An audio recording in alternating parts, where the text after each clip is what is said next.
Bom Bom dia, dia. senador. Tudo bem, Fabrício? Senador, é com grande carinho, com bastante admiração aí pelo seu trabalho que a gente te recebe nesse momento. Nós Obrigado, viu? estamos aqui, nós estamos aqui no nosso auditório, nós estamos com todos os Uhum. alunos do 9º ano e ensino médio da Que nossa bom. escola. Casa cheia, aproximadamente aí uns 120 alunos para a nossa conversa aqui, tá bom? Senador, eu tive um bate-papo com os alunos aqui um pouquinho antes, apresentei o trabalho do senhor, apresentei um pouquinho da sua história. Confesso que eu fico bastante contente em ter o senhor aí nesse projeto, pelo seu histórico na educação. Nós estamos na educação há 28 anos, e eu entendo que a educação, ela realmente ela é o fator transformador aí para as nossas próximas gerações, né? E quando a gente tem um tema tão relevante como a inteligência artificial, por mais que eu seja aficionado por tecnologia, também me assusta um pouquinho, né? É Então, eu verdade. gostaria que o senhor se apresentasse aqui para os nossos Pois alunos, não. contasse um pouquinho como que esse projeto da regulamentação da IA começou e para a gente começar um pouquinho esse bate-papo. Tudo bem. Primeiramente, meu bom dia a todos. Bom dia, gente. Isso. É uma alegria para mim estar presente aqui, conversar especialmente com aqueles que estão, né, escrevendo uma nova história e muito breve serão chamados aí a comandar o nosso país, a terem os cargos mais importantes, porque chega tudo muito rápido. E hoje, o professor deve ter colocado para vocês, eu estou senador da República. Um senador é diferente de um deputado. Os deputados nós chamamos de Casa do Povo, né, daqueles que representam diretamente as leis mais populares. Os senadores, eles representam os estados. Tanto que na República Brasileira são 3 senadores por estado. Então nós temos 3 mineiros, 3 paulistas, 3 do Rio Grande do Sul, de cada uma das unidades da federação. Por quê?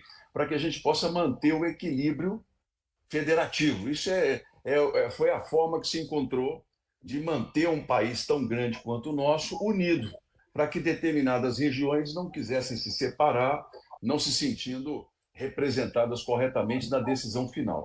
O Senado é a casa revisora. A Câmara dos Deputados aprova as leis, ela tem as votações e vai para o Senado para que a gente possa fazer uma revisão se essas leis não estariam colocando em desequilíbrio o país. Então, a nossa função ela é mais representar a República do que diretamente as questões mais populares. Muita gente confunde. Os senadores eles trabalham diretamente com os governadores e os presidentes da República na questão de orçamento, embaixadas brasileiras, representação do nosso país fora. E nesses últimos 5 anos tenho feito muito isso, muitas viagens representando o Brasil, muitos debates sobre questões de leis que hoje o Brasil adota internacionalmente. E o nosso país ele é muito importante no contexto internacional. O mundo vê o Brasil com olhos de admiração. O mundo vê os brasileiros com olhos de admiração. Primeiro, pela nação que nós conseguimos construir, em que todos são bem-vindos. Nós aqui não temos preconceito com estrangeiros. Nós aqui não temos preconceito ou qualquer perseguição religiosa. Nós somos um país livre para a prática da religião. Nós somos um país que hoje dá o exemplo ao mundo em buscar combater a questão de racismo, não aceitarmos na sociedade qualquer tipo de manifestação contrária às pessoas por serem negras, indígenas, homossexuais. Isso tudo no mundo chama muita atenção sobre o Brasil. Mas, da mesma forma, os nossos desafios são até maiores do que em boa parte do planeta. Primeiro, pela extensão territorial que nós temos, as diferenças culturais que nós temos de norte a sul, a forma como muitas vezes nós trabalhamos o orçamento, que não é uma forma democrática em vários pontos, o orçamento ele é voltado muitas vezes apenas para os líderes. Isso tudo são defeitos do dia a dia nosso e que precisam ser preservados. Agora, eu falo e gostaria que vocês prestassem bastante atenção no que eu vou falar. Eu estou político há 5 anos, eu não sou da política. Eu decidi me candidatar e me tornei político depois de 35 anos em várias profissões, na parte de aviação, professor universitário, jornalista por 23 anos. Então, eu tive uma trajetória profissional muito diferente no Brasil, no exterior. Eu morei em países como a Alemanha, os Estados Unidos, morei em outros lugares, sempre com uma visão de aprender. E eu digo para vocês com tranquilidade: o grande problema nosso no Brasil está na política, está na representação de como ela é feita em Brasília. Nós temos defeitos que precisam ser corrigidos, como, por exemplo, a questão de partidos, a legislação eleitoral dos partidos hoje, ela concentra muito poder na mão dos que já estão lá. Financiamento público, a questão da escolha de quem vai ser candidato, os partidos eles têm donos. E a população brasileira, os eleitores, percebem isso e muitas vezes dão o chamado voto de revolta ou o voto de indignação.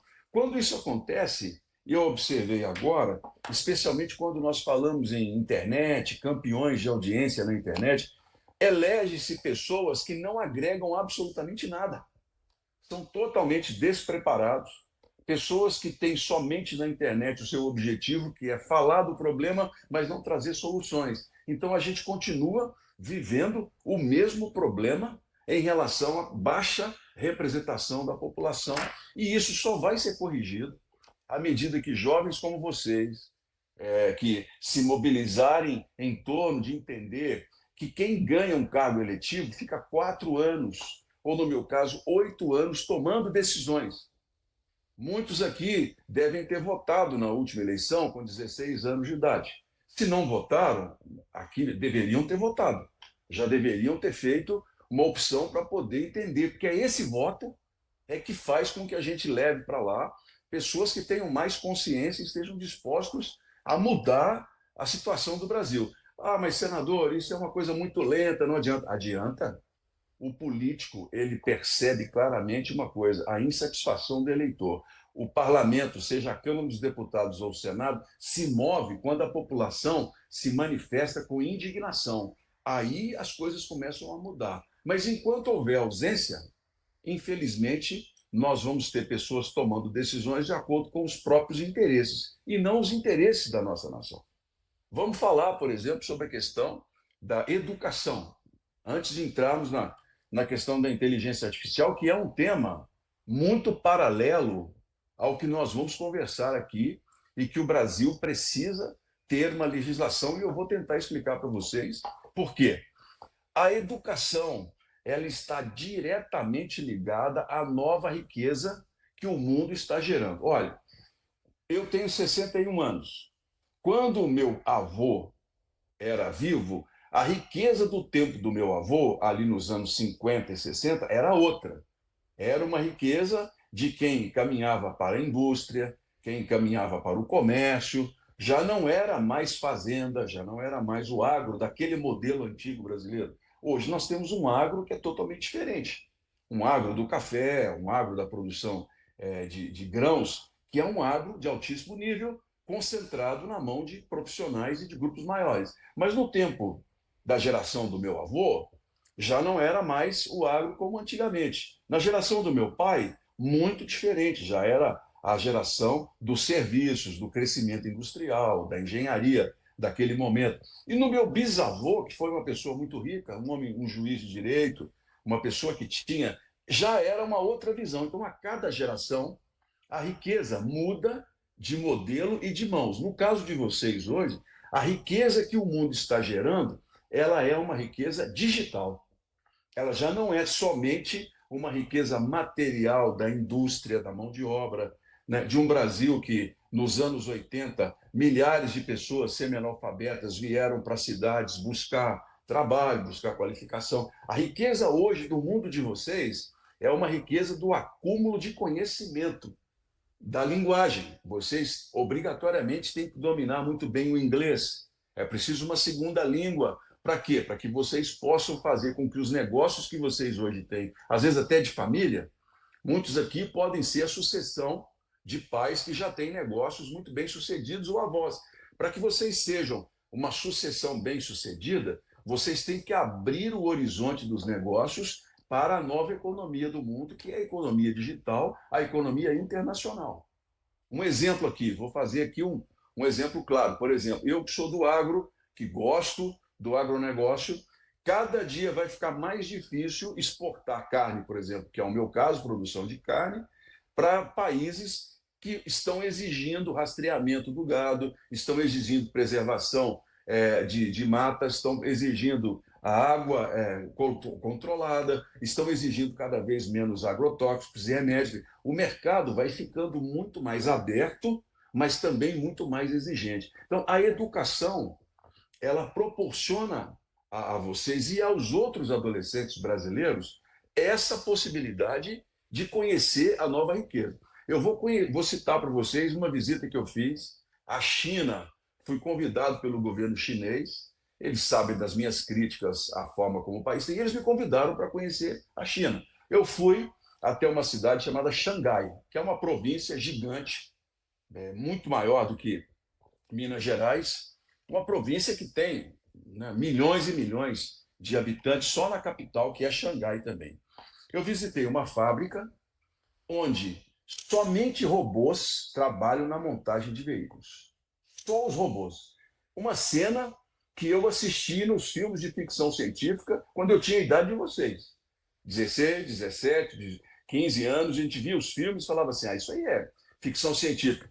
Eu vi uma fábrica em que os robôs eles montam os carros e vi drones fazendo a vigilância, ou melhor, o transporte das linhas de um lado para o outro, robôs, drones voadores automatizados que iam de um lado e para o outro fazendo a reposição das peças para que os robôs pudessem colocar.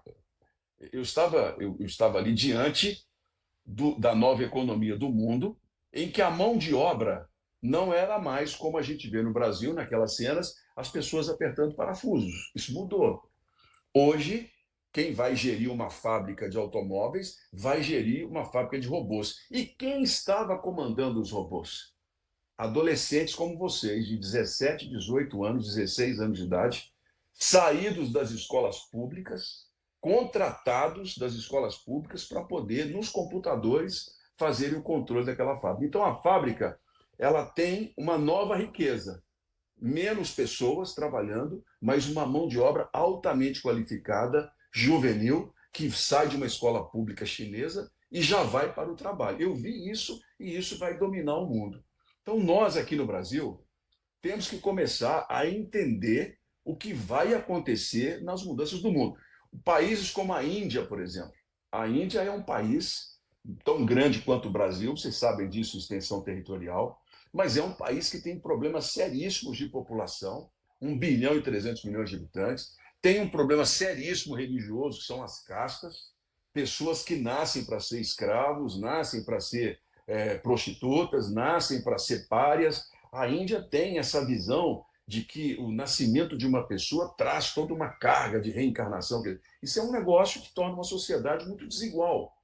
Mas lá na Índia, hoje, eles já entenderam essa nova riqueza do mundo. A Índia não tem estradas, a Índia tem ferrovias e grandes ligações por internet. Então, a Índia hoje, enquanto a Europa e os Estados Unidos estão dormindo, a Índia desenvolve os sistemas de computador que vão abastecer o mundo. Resultado, a Índia vai ser a terceira maior economia do mundo, muito breve, ultrapassando o Brasil. Há pouco tempo, a Índia era um país muito mais pobre do que o nosso, mas que percebeu a mudança de um século para o outro e de como a riqueza do mundo iria se alojar. E isso no Brasil nós ainda não entendemos. Nós ainda estamos com uma visão, né, muito antiga de sindicatos, de associações de trabalhadores, de esquerda, desculpa aí os que são, mas aquela visão de que a gente tem que criar leis que protejam. Não, nós temos que criar educação que garanta aos nossos jovens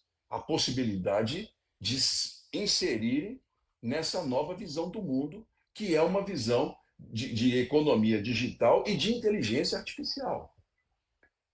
Talvez vocês não saibam, mas hoje no Brasil, 30% em cidades como o do Rio de Janeiro, 30% das meninas e dos meninos, dos jovens adolescentes, abandonam a escola com 16 anos de idade. Isso no Rio é prática. Em Minas, chega a 16% a evasão escolar dos brasileiros. Vocês estão num patamar completamente diferente dos demais, da maioria dos brasileiros. Vocês têm a chance de, nessa oportunidade que vocês têm da escola, dos debates, vocês se inserirem nesse novo tempo da inteligência artificial com muito mais rapidez do que a maior parte da população brasileira assalariada e cujo governo federal hoje, que ganhou a eleição, tem uma visão muito atrasada, a meu ver, em relação a isso. Quer dizer, trata o empresário, trata aquele que gera emprego e renda como um problema no Brasil. E, na verdade, não é.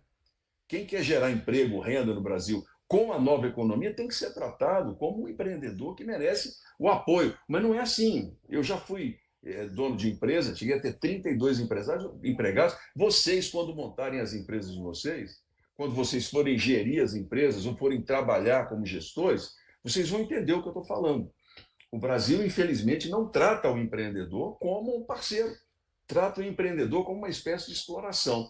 E isso vai nos tornando mais atrasados e vai fazendo com que determinadas economias do mundo passem na nossa frente.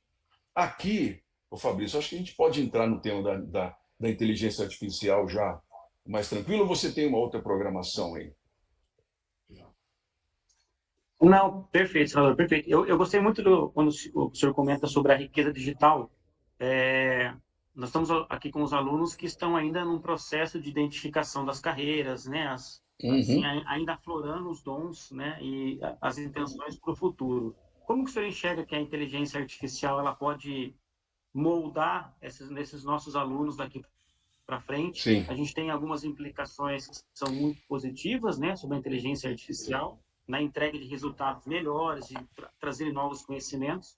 Mas, por outro lado, a inteligência artificial pode violar uma nossa privacidade, né? Nossas características próprias sejam moldadas pela inteligência artificial. Como você enxerga daqui para frente que a gente pode se proteger contra os malefícios da IA, mas, ao mesmo tempo, usar ela como recurso para avançar na carreira dos alunos? Essa é uma pergunta muito interessante, Fabrício.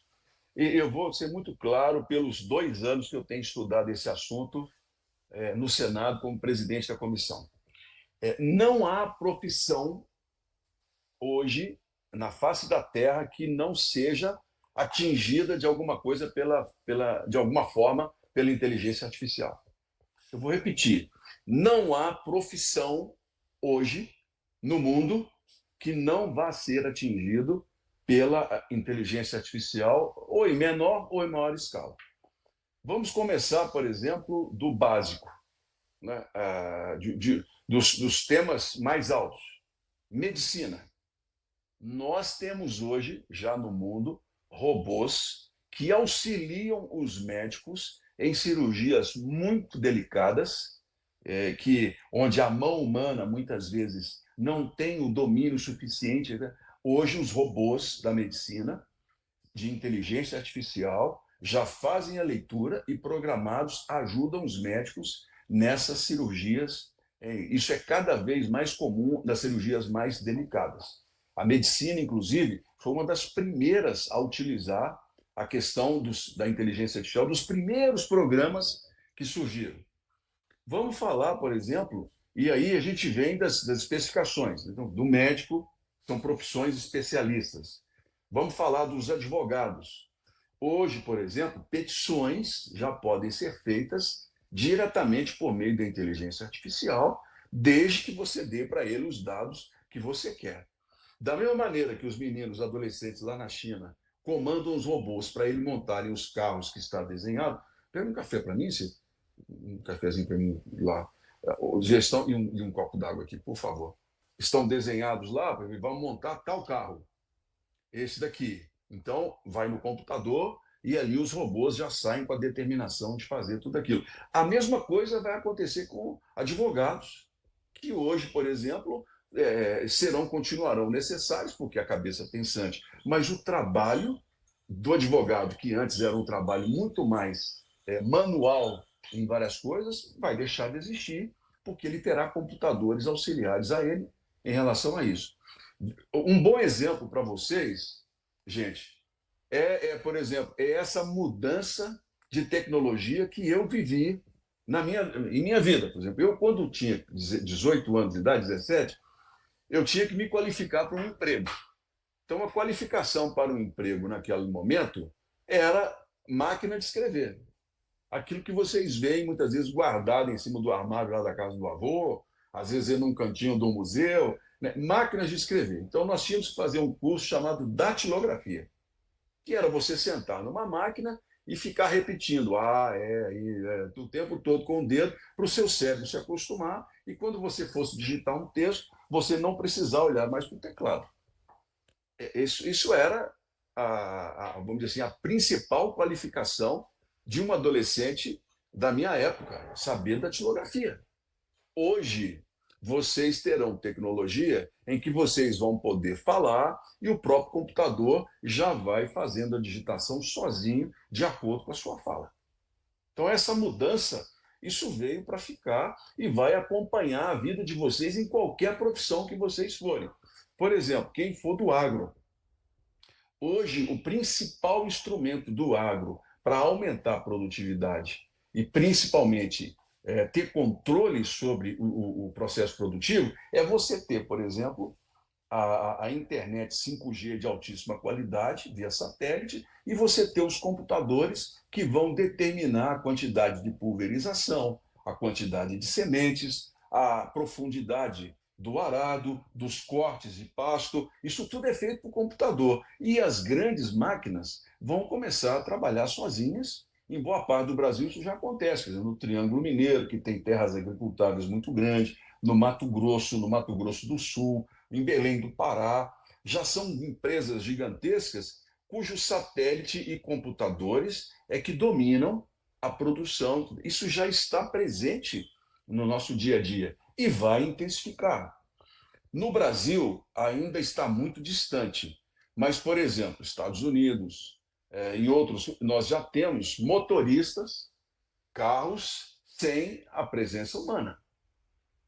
Recentemente, nós fomos a Las Vegas, levei meus netos, eu tenho uma neta de 18 anos, está iniciando medicina agora, tem um de 16 anos que ainda está naquela alegria de ser jogador de futebol, está numa equipe profissional, né, atrás do sonho dele, né, e esse computador não vai tirar isso aí, né? As pernas dele é que vão do talento dele. Mas eles comigo lá, nós chamamos, veio lá um carro elétrico sem motorista. No Brasil não é possível ainda, nós ainda não temos nem educação de trânsito, nem controle dos sistemas de trânsito por computador que nos permita esse tipo mas vai acontecer. E não vai. E vocês que estão agora na idade, vocês ainda verão não somente carros sozinhos, vocês vão ver carros voadores. Muito breve no Brasil, isso não demora muito, talvez 10, 15 anos, nós vamos ter veículos que não vão se deslocar mais individualmente por estradas. Serão veículos que vão se deslocar como pequenos aviões. Vocês vão viver essa mudança. A Embraer tem um grande projeto de produção de veículos autônomos voadores. Então, vocês já não só tirarão uma carteira de motorista, né? Possivelmente no futuro terão que tirar também um brevet para dirigir em carros que vão voar. Isso é a realidade que está batendo na nossa porta. Tudo isso vem, sabe de quê? De inteligência artificial. Como é que funciona isso? O mundo viveu um grande crescimento de computadores a partir dos anos 70. Os computadores já existiam desde os anos 50, no pós-guerra.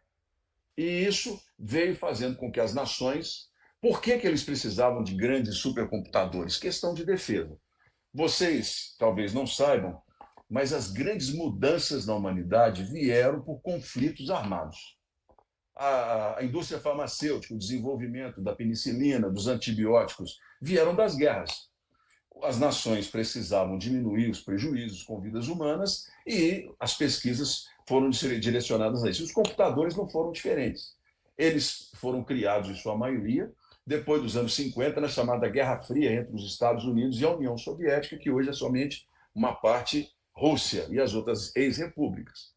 Esses computadores foram se desenvolvendo e, o mais importante, eles foram acumulando conhecimento.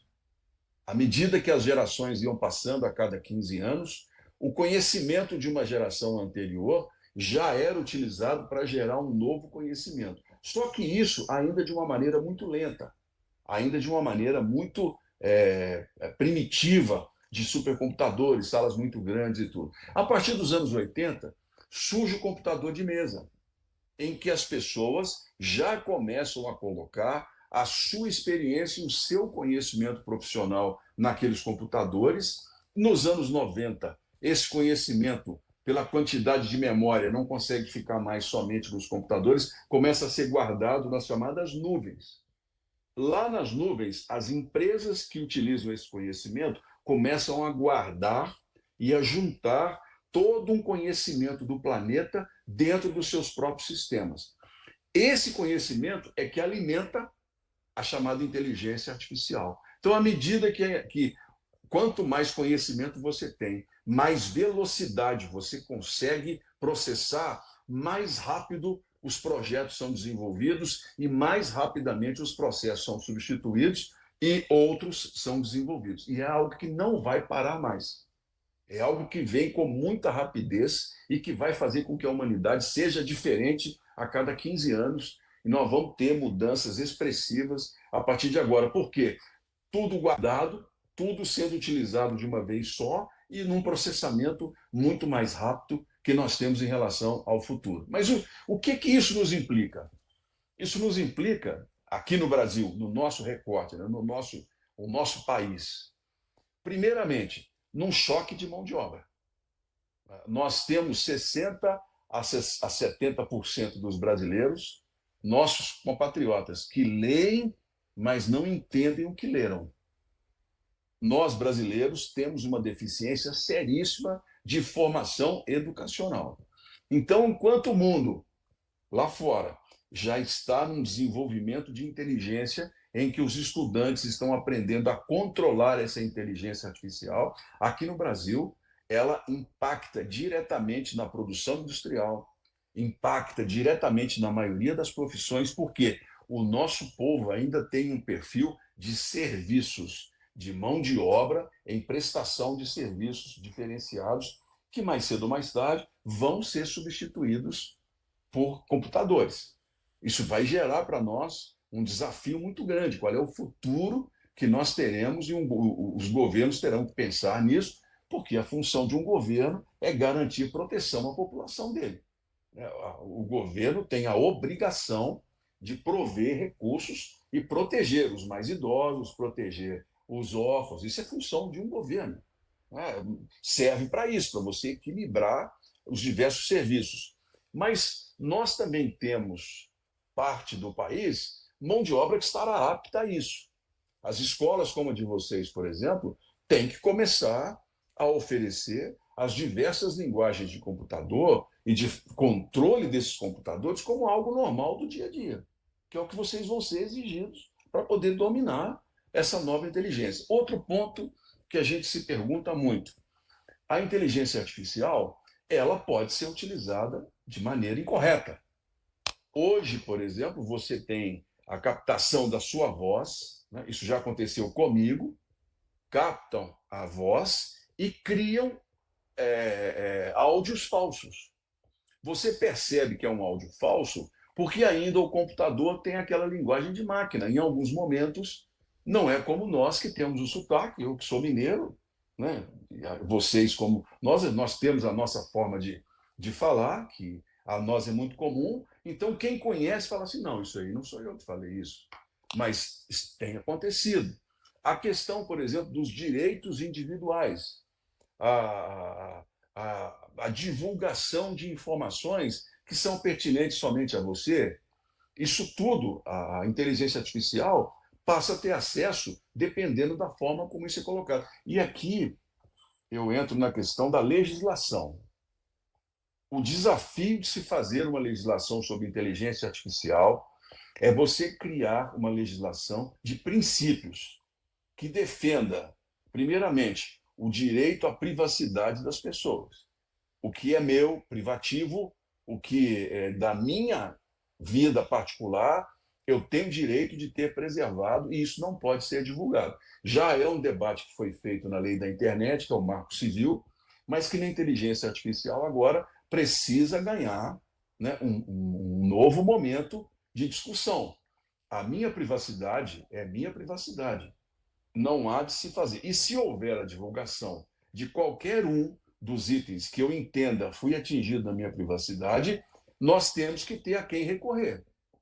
Porque a liberdade da internet, a liberdade de opinião, a liberdade de se propagar ideias, não pode se confundir com a responsabilidade em você prejudicar uma pessoa. Então, nós temos que ter quem vai fazer isso. Em tese, o judiciário é a instância que a gente recorre para poder tirar do ar alguma coisa que esteja prejudicando a minha liberdade e o meu direito. Só que o judiciário, muitas vezes, não tem as ferramentas necessárias para ser rápido e efetivo. Por quê? Quando nós falamos de inteligência artificial, nós não estamos falando, na maioria das vezes, em dados guardados no Brasil. Nós estamos falando em dados que estão sendo guardados em outros países, cuja legislação é diferente do nosso país, são soberanos e que nós teríamos que entrar em contato com aquele judiciário de lá para poder conseguir. Isso é praticamente impossível. Então, nós temos que pensar como nós vamos fazer para que no Brasil a gente possa ter uma ação rápida no caso da legislação do direito individual. A questão, por exemplo, de divulgação de crimes de racismo, a questão de hoje, que a gente vê muito em campos de futebol, a questão contra os negros, como é que nós vamos impedir que isso se propague em rede social de uma forma que prejudique uma determinada pessoa? Isso tem que ser pensado. Porque está no nosso computador, está no dia a dia, e nós não podemos aceitar retrocesso. Né? Isso tudo tem que ser trabalhado uma legislação.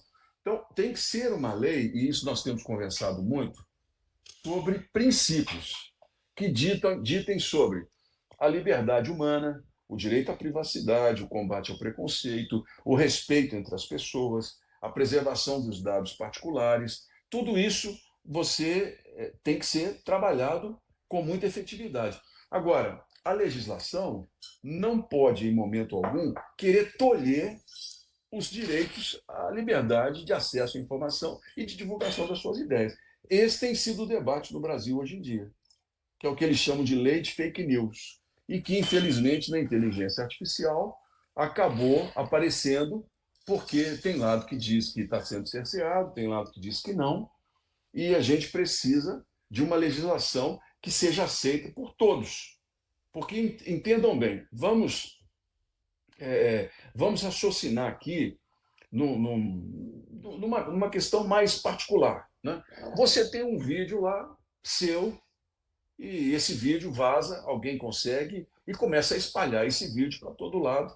Hoje é muito difícil, a justiça até quer mandar um tirar daqui, as próprias plataformas já têm mecanismos de poder tentar resolver isso, mas até que se resolve, o estrago está feito.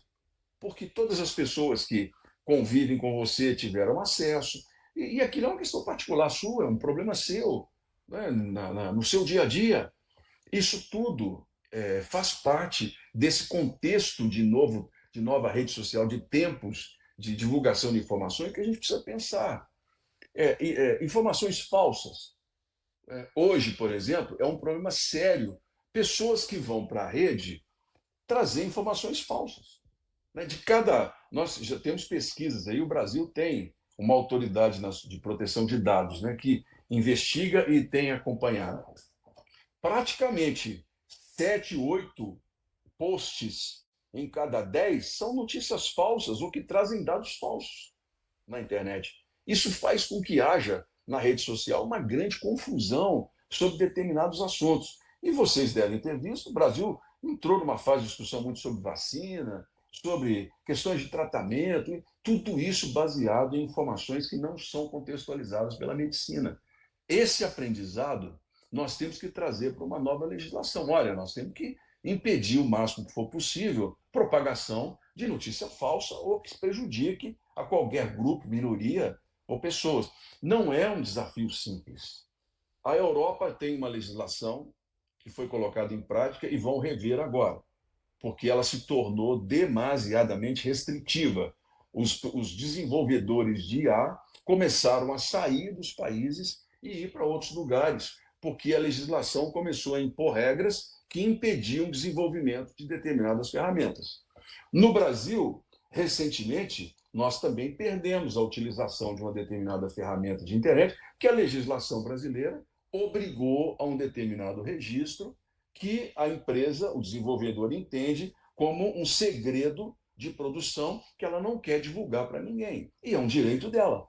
É ela quem pagou, é ela quem desenvolve, é ela quem mantém o sistema, então ela tem direito ao sigilo daquilo que ela produziu dentro do que a gente chama de lei de patente. A patente é quando você desenvolve um produto, vai lá e registra aquele produto para que ninguém copie e você tenha direito à sua ideia e aos proventos que ela traz. É a lei das patentes, é uma lei internacional que o Brasil é signatário. A patente registrada no Brasil vale no mundo todo, da mesma maneira que a patente registrada nos Estados Unidos tem valor no Brasil. Então, essas empresas, essa empresa recente reclamou o seguinte: olha, se eu fizer o registro que a lei brasileira está me exigindo, que nem é verdade uma lei, foi um decreto da Agência Nacional de Proteção de Dados, eu vou revelar o meu princípio de engenharia. Então, eu prefiro que o Brasil não tenha acesso a essa ferramenta. Ou seja, nós perdemos. Nós estamos ficando atrasados, porque outros países acabam permitindo e a inteligência vai fazer com que a indústria naqueles países se desenvolva com mais rapidez com aquela ferramenta do que nós. Esse é o nosso desafio. Nós criarmos legislação que garanta os princípios básicos, né, do ser humano, o respeito à legislação, a intervenção do judiciário com rapidez no caso do cometimento de crimes, mas que garanta o mercado livre ao Brasil para ser desenvolvedor das questões todas. Esse debate foi feito durante 2 anos. Nós tivemos agora dezenas de audiências públicas. Eu saí porque estou aqui em pré-campanha em Belo Horizonte para prefeito, aqui na capital, mas a minha ideia é retornar assim que a campanha terminar, vitorioso ou não, ao Senado, para que a gente possa terminar os debates sobre inteligência artificial. Mas, pelo que vi, a complexidade do tema é tão grande quanto a quantidade de polêmicas em relação ao assunto. E se nós não tomarmos muito cuidado, nós vamos ficar mais 2 anos discutindo e podemos deixar o Brasil atrasado em relação a outros países. Ok, Fabrício? Senador, o senhor é um entusiasta da inteligência artificial ou o senhor é uma pessoa que já tem um pé atrás e já gosta um pouco mais do processo tradicional? Não, Qual é a opinião? eu sou entusiasta da inteligência artificial. Eu admiro cada vez mais, né, essa possibilidade do desenvolvimento tecnológico e do avanço da humanidade. Porque na área da farmacêutica, por exemplo, da química farmacêutica, a inteligência artificial vai nos ajudar a desenvolver muito mais rapidamente remédios para o combate a determinadas doenças que hoje são consideradas incuráveis. Por exemplo, a questão do câncer. A inteligência artificial, na Inglaterra, já atuou, por exemplo, na questão de uma vacina contra um câncer de intestino. Né? Já foi, já é um dos avanços que vem de pesquisas em computadores.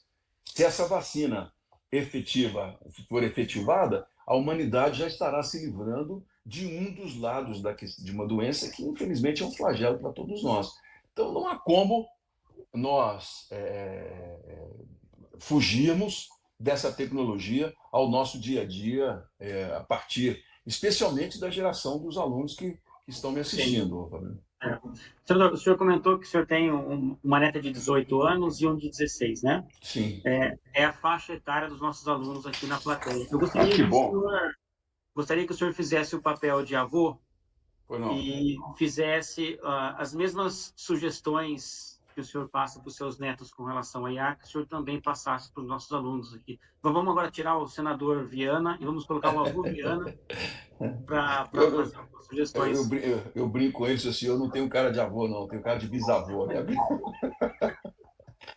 Olha, eu converso muito com os dois, como conversei com meus filhos, que os dois são advogados, né? Tanto a minha filha, que é mãe do casal de netos, quanto do rapaz que se casou agora recente, né? E que eu espero me dê pelo menos mais dois netos aí, pelo menos três. Seria muito bom se ele animasse a trazer mais uns três aí para a gente ver, né? Eu ainda ter força suficiente para poder conversar com eles e ajudar na educação. Eu sempre digo para eles que é preciso o seguinte: escolher, e quando escolher, assim, dentro daquilo que te deixa satisfeito.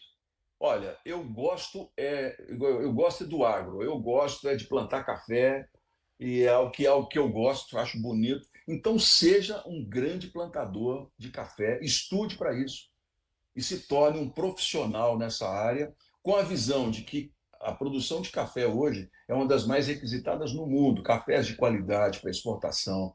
A empresa que você for gerir, que você for assumir, a fazenda que você for assumir, torne essa fazenda tecnologicamente viável, comece a fazer investimentos nisso e com a visão de mundo, porque nós não podemos ter uma visão só de mercado interno, a gente tem que ter uma visão de fora, porque o Brasil é um grande produtor nessa área de commodity. Então, se você gosta disso, faça isso.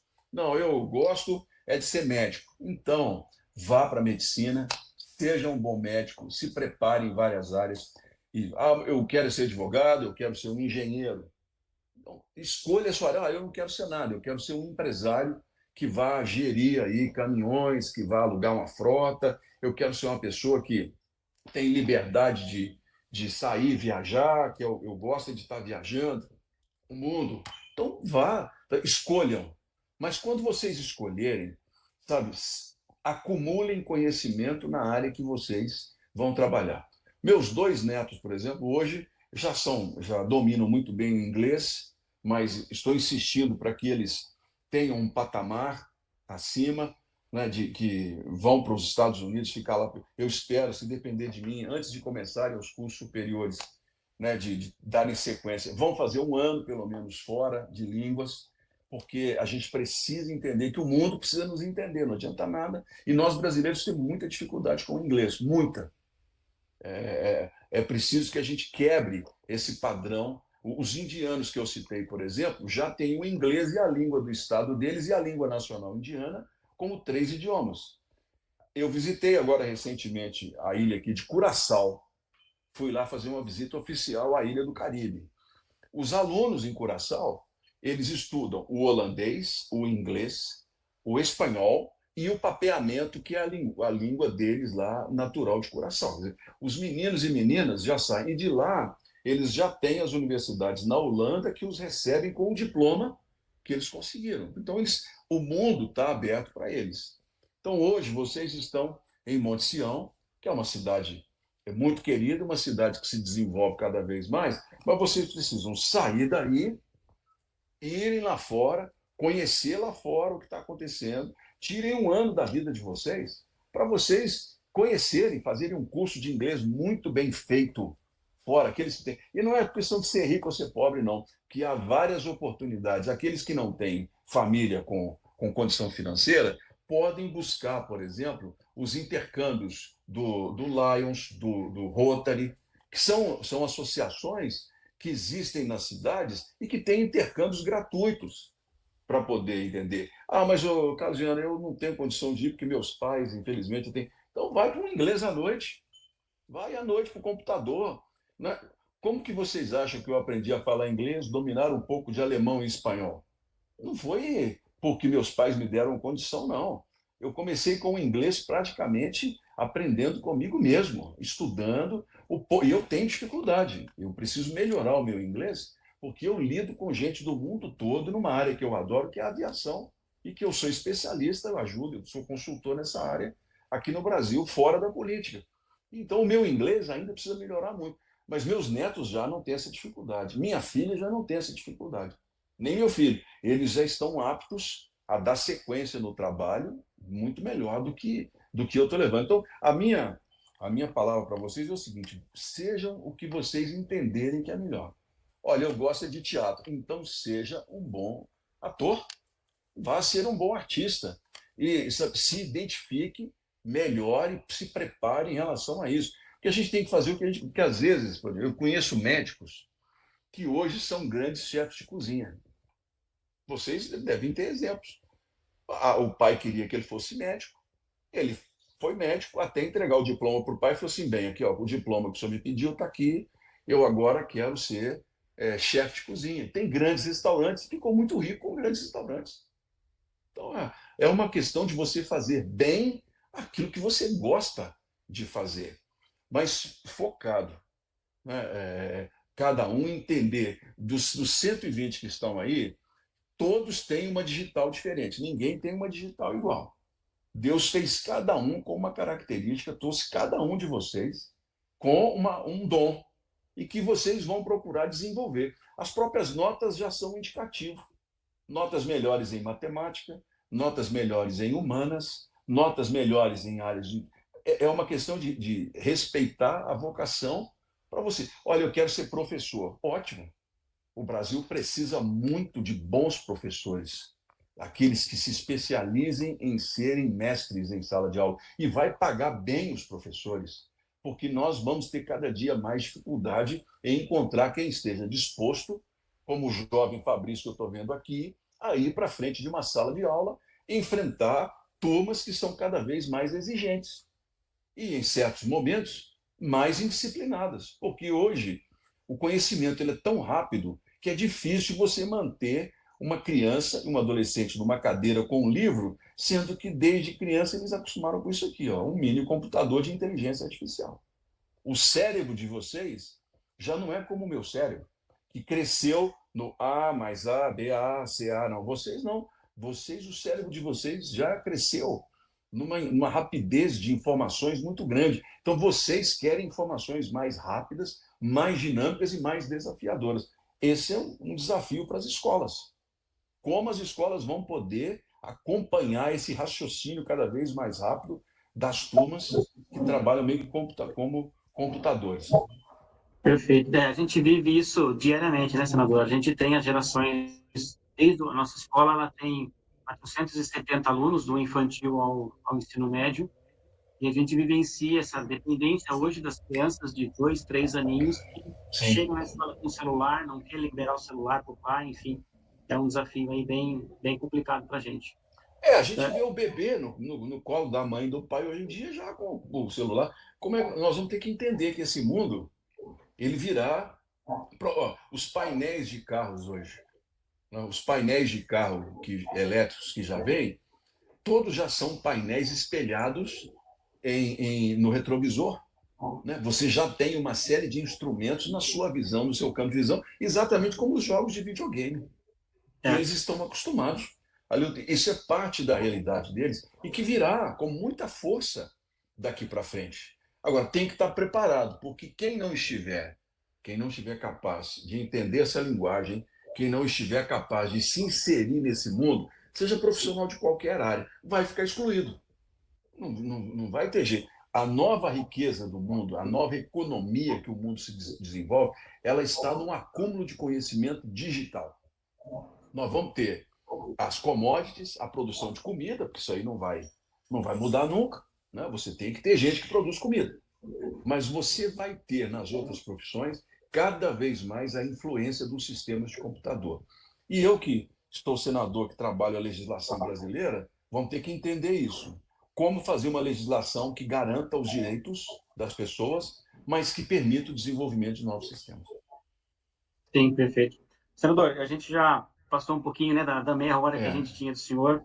Gostaria de agradecer a disponibilidade do senhor por trazer esse conhecimento. Nós fizemos em junho um evento na escola chamado Júri Simulado, de professores Rafael e o Thiago, eles fazem uma dinâmica com os alunos, com um tema específico. Uhum. Esse ano foi sobre inteligência artificial. Então, muitas das coisas que o senhor trouxe para nós aqui foi motivo de vários debates durante esse evento. E, assim, a minha percepção é que esse nosso momento aqui foi a cereja do bolo para fechar aí com bastante louvor aí esse trabalho que a gente fez. Então, te Pois agradeço. não. Nós estamos aqui em Monte Sião, sul de Minas, nos colocamos à disposição para ajudar nesse projeto, enfim, se precisar bater um papo com os nossos alunos pessoalmente, numa vinda do senhor para o sul de Minas, estamos de porta abertas para receber o senhor aqui. Obrigado, Uma Fabrício. cidade Já bem, estive bem em Monte acolhedora, Sião, como já. todo mineiro, né? Região linda, uma cidade maravilhosa. Vocês estão de parabéns pela história, né? É uma cidade maravilhosa. E eu faço um convite também, lá em novembro, quando estivermos de volta ao Senado, organizar, quem sabe, uma ida dos alunos da escola ao Senado, fazer uma visita para conhecer o parlamento. Serão muito bem recebidos lá. Obrigado. Perfeito. Esse tipo de convite a gente não recusa, Viana. Serão bem-vindos lá a Brasília para conhecerem a cidade. Vai ser uma boa lá, vamos até as comissões, aí podemos, quem sabe, simular lá um debate, uma participação dos alunos. Né? Isso seria muito interessante de tê-los lá para conhecer um pouco mais de perto. Essa questão da política, eu até nem coloquei, por exemplo, nós precisamos de pessoas que queiram estar na política, especialmente mulheres. Hoje os partidos buscam muito a representação feminina para a política, porque para tornar a política mais equilibrada, né? A nossa visão masculina é uma, a visão das mulheres é outra, e é preciso que a gente incentive, há cotas para isso, né? A política precisa de bons nomes para poder gerir o Brasil, e tem sido um problema nesses últimos anos aproximar a política, especialmente da juventude. Senador, obrigado, sucesso nos projetos do senhor. De alguma forma a gente puder contribuir com o seu trabalho, estamos Obrigado. aqui. Muito, Uma muito ótima agradecido, semana. Fabrício. Para vocês também. Um abraço a todos. Deus abençoe cada um. Muito obrigado, gente. Obrigado.